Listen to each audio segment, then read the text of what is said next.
openness is a creativity trait.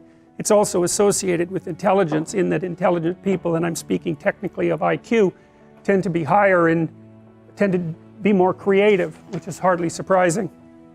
Creative people are more likely to be liberal politically, by the way. They like novelty, they like aesthetics, they like fiction, they like movies, they like art, they like poetry. There's something about them that grants them an aesthetic sensitivity, and that's an inbuilt trait. And 70% of people score 0 across the entire creative achievement questionnaire. A tiny proportion of people are outliers, way out, and they're creative in many dimensions simultaneously and exceptionally creative. And it turns out, as you'll find out, that pattern, which is called a Pareto distribution, where most people stack up at 0 and a few people are way out on the creative end, characterizes all sorts of distributions, like the distribution of money, for example, which is why 1% of the people have the overwhelming majority of the money. It's a different 1% across time. It churns, and you're much more likely to be in the 1% if you're older, logically enough, because one of the things you do as you age is you trade youth for money, if you're fortunate. I don't think the trade is really worth it, but that's the best you've got. So now, that doesn't, and you know, the other thing you want to be thinking about here is that don't be thinking that creativity is such a good thing. It's a high risk, high return strategy. So if you're creative, you just try this. There's creative people in this room, man. You guys are going to have a hell of a time monetizing your creativity.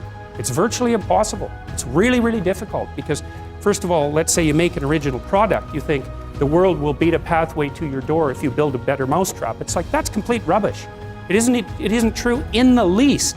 If you make a good creative product, you've probably solved about 5% of your problem. Because then you have marketing, which is insanely difficult, and then you have sales, and then you have customer support, and then you have to build an organization, and you have to, if it's really novel, you have to tell people what the hell the thing is. But if you produce something that's completely new and doesn't have a category, people can't search for it online. How are they going to find it? So you just have, and then you have pricing problems, and it's really unbelievably difficult to produce something creative and then monetize it. And even worse, if you're the creative person, let's say you have a spectacular invention, you've got no money, right? You've got no customers. Those are big problems. And so maybe you go and you find a venture capitalist. We start with family and friends, because that's how it works. You raise money for your product. You raise money from your family and friends. That's assuming you have family and friends that have some money and that they're going to give it to you. And most people aren't in that situation.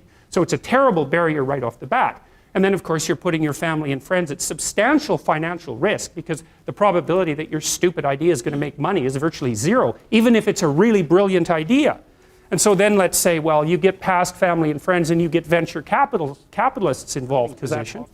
And then if you get venture capitalists involved, they'll take another big chunk, and maybe if they're not very straight with you, they'll just throw you out. Because maybe by that point in the company's development, you're nothing but a pain in the neck, because what do you know about marketing and sales and customer service and building an organization and running a business? Like, you don't have a clue, so why do they need you? So even if you're successful at generating a new idea and you put it into a business, the probability that you, as the originator of the idea, are going to make some money from it is very, very low. So don't be thinking that creativity is something you would want to curse yourself with. Now,